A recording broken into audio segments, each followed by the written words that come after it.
The Critical First 2 Months, presented by Jill Mergen.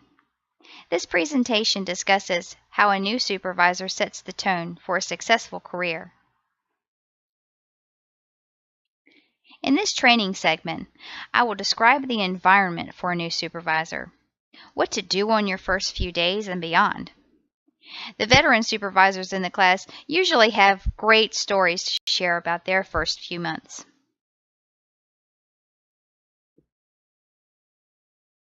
Welcome to management is the reality check, if you will. In my first year as a new supervisor, I was a deer caught in the headlights. I was shocked at how grown adults could behave so immaturely.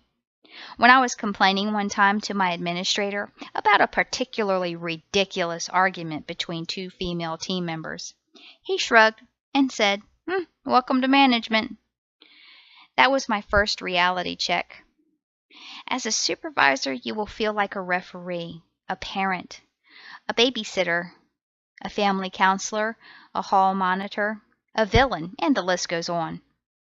You will be surprised at what kind of drama gets brought up.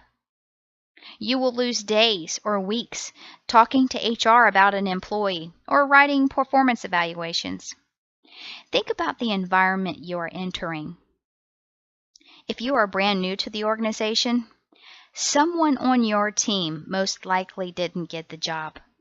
If you are moving from peer to supervisor, one or more people may not be happy for your promotion or even like you. People who used to be your friends may not talk much to you anymore now that you're in management. You will be watched, judged, and gossiped about, and that's just on the first day. You're not going to make everyone happy. Don't worry about it. You're only human. I'm not trying to burst your bubble. I'm just trying to prepare you for reality. Welcome to management. On day 1 and day 2, I recommend you start off with taking as much of your manager's time as possible, figuring out your role in the organization. Keep yourself organized. Set up your email inbox and folders. Prepare files for your cabinet and organize your desk. Talk with your manager about the mission, objectives, and values of your team. If available, get a copy of your specific job description and what your evaluation will be based on. Some companies' appraisals are generic, some are more structured. Either way, this is helpful information for you to know what your role is. Ask lots of questions to clarify any misunderstandings. Your curiosity will be rewarded when you understand your role, you're able to fulfill the mission, and complete the objectives as directed. In my opinion, this is the best team building strategy for a new supervisor. It's difficult to lead a team if you don't know them or know what they do. Here's how you learn. After clarifying your role with your manager, shadow each employee for an entire day or longer, even if you already know them and have been working with them for years. Talk to them. Learn about what motivates them.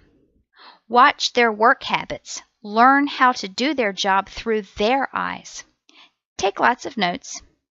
Ask meaningful questions so they can tell you understand what they're doing. After about a month of shadowing, breaking the ice, and learning more about your team, schedule interviews with each employee. Come up with a set of questions and send them out to everyone in advance. Here's a good list to start off with. How long have you been working with the company? Have you always been in this division? Or have you worked your way up? What are your short and long-term goals? What is your favorite assignment to work, and why? What is your least favorite, and why? Take notes and ask even more questions. Do not hurry the interview. Take as long as the conversation lasts.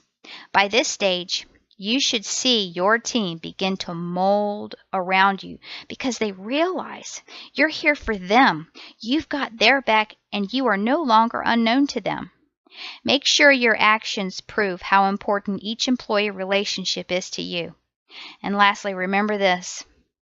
Your new team is going through change with you as their new leader. Be empathetic to them. Let them adjust with respect and dignity. and everything will work out. At this point, I should offer a word of caution. Be careful how far you go into a friendship. That's different than an employee relationship.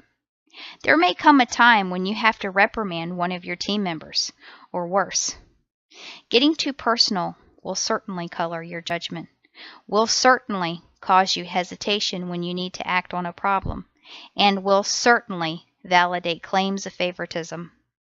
If you have ever heard the phrase, "It's lonely at the top," it's referring to how the higher up the leadership ladder you go, the less friends you have at work. It's true because you have to be capable of separating responsibility from friendship and emotion, and draw a hard line. That's not always easy to accomplish. Just be aware of it and make good decisions early on. And now you set your tone. After the shadowing and the interviewing, check in regularly with each person. How regularly? Well, that depends on the size of the work group. If you can manage daily, great. Weekly works too. Make sure you make a personal connection with each employee as often as possible. Follow up promptly with any concerns your team members have raised. Follow through with any promises you may have made. Following up and following through fosters the employee relationship bond and builds trust in your leadership. As you continue to build, keep your communication open. Ask questions and always take notes. I suggest carrying a notebook around with you just to remember. This slide is pretty self-explanatory. Feedback from the veteran supervisors and managers tend to agree on this one. It seems like brand new supervisors are super gung-ho and strung way too tight. Look, every problem doesn't need to be solved today. Every objective doesn't have to be met tomorrow. Think of your experience in supervision like a walk, not a race. Make no illusion or glorification about supervising people. It is not an easy job. Even though you're the boss, it's okay not to know everything, so don't pretend you do. Learn to delegate. Sometimes this can be hard to do, especially when you're used to working problems out yourself. You will require patience and tolerance to such a degree it challenges your sanity.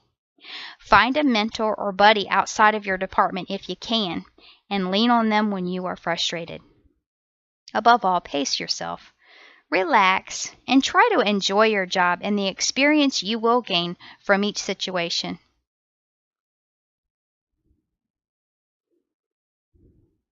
The next video presentation is video number 3, Determining Expectations.